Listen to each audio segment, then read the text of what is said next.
Master చెప్పిన దాని ప్రకారం ఇప్పుడు మేడం ఆలోచనలో మార్పు మొదలై ఉండాలి.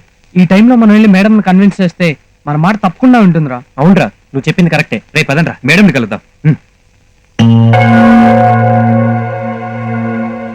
నేను మీతో వస్తాను. ఏంటి అలా చూస్తున్నారు? నేను ఋషిని ప్రేమించింది నిజమే, కానీ నాకప్పుడు అంజలి గురించి తెలియదు. తెలిసాక ప్రేమను గెలిపించాలనుకున్నాను. నాది వన్ సైడ్ లవ్. ఎప్పటికైనా నేను సైడ్ అవ్వాల్సిందాన్నే. అందుకే మీతో పాటు వాళ్ళని ఒకటి చేయడంలో మీకు నేను తోడుంటాను. ప్లీజ్ కాదనకండి. సరే పదండి.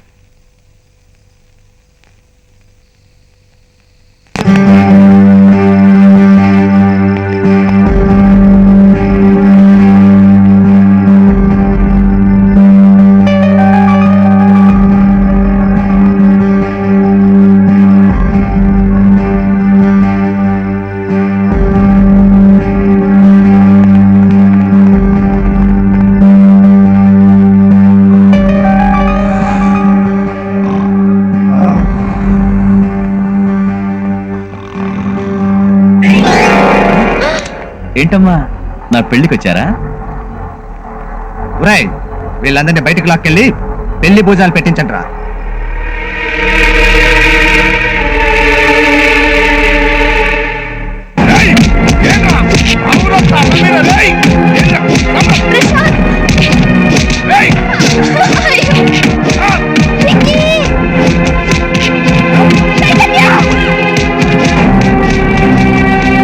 అరవండి రా, మీ మాస్టర్కి వినిపించేలా అరవండి.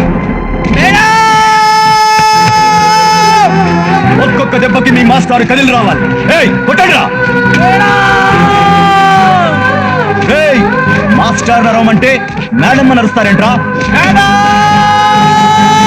మీ మాస్టర్ని పిలవండి, వచ్చి కాపాడమనండి రా. వాడు ఇప్పుడు ఇక్కడికి రావాలి. మిమ్మల్ని అందరినీ ముక్కలు ముక్కలుగా చేసి నేను అంజలి మెళ్ళలో తాళి కట్టాలి.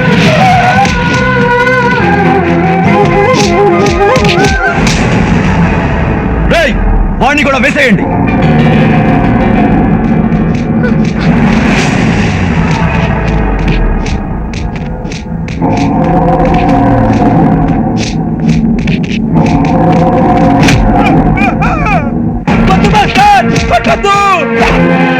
మా వల్ల సార్ చేంజ్ చేసుకుని మేడం దృష్టిలో బ్యాడ్ అయ్యారు.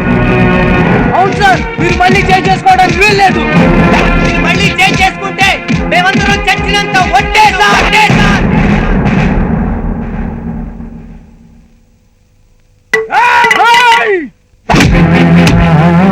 ఇప్పుడు ఓకే మేడం, అలా పట్టించుకుంటే మీకు ఓకే మేడం? ఇప్పటికైనా కళ్ళుతో కాకుండా మనసుతో చూడండి మేడం. ఆ రోజు మాత్రం మీ ఇంట్లో ఆవేశపడ్డారంటే కారణం మీ నాన్న ప్లే చేసిన డ్రామా మేడం. ఆ రోజు నడిరోడ్డు మీద రౌడీలు కొట్టింది కూడా మా ప్రాణాలు కాపాడడం కోసమే మేడం. ఇవన్నీ మీకు అనవసరం. కొట్టనివ్వండి, కాళ్ళు చేతులు విరిచేయండి, మమ్మల్ని మాస్టర్ని ఇక్కడ సమాధి కానివ్వండి. కొట్టండి రా, చంపేయండి రా, చంపేయండి.